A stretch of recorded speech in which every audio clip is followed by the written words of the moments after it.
So I remember my very first SEO client, the first person that contacted me to tell me that, Rain, I want you to do some SEO for my website.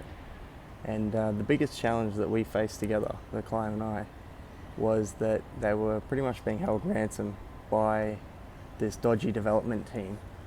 And what they were doing is requesting that the owner pay all these exorbitant fees and trying to charge them these outlandish things for domain and hosting fees. And I remember actually the client had purchased 2 years, they had a receipt for purchasing 2 years worth of domain and hosting fees, and after 9 months the dodgy developer was sending them more bills for these things, so they couldn't even keep track of their own stuff.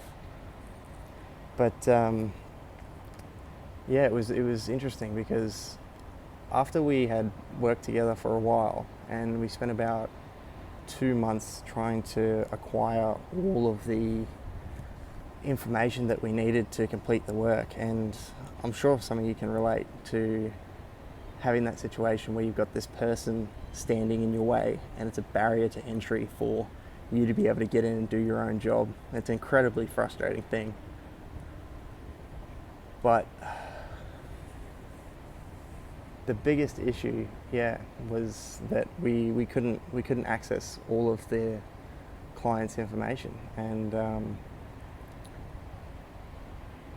it was incredibly frustrating. So what we ended up doing was going through, and because we had access to the domain name servers, we ended up pointing them to a different hosting company, which essentially means that the client ended up with a brand new website. So in the end, what I sort of learned was a couple of things. That was, first of all, if someone's being unreasonable, it's sometimes easier to just start again, and it's never too late to do so, particularly when you're looking at online assets. Another thing was that this message of,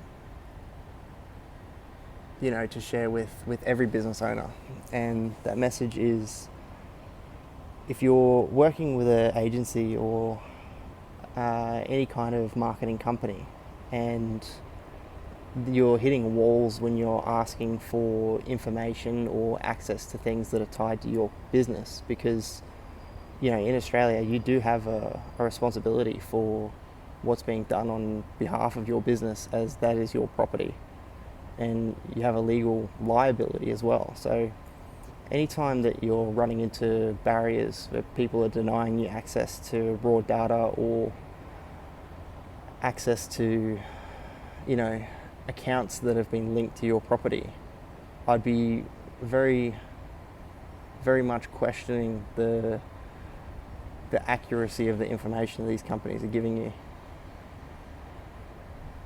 Yeah. That's it for me today, guys. Thanks for your time. Bye.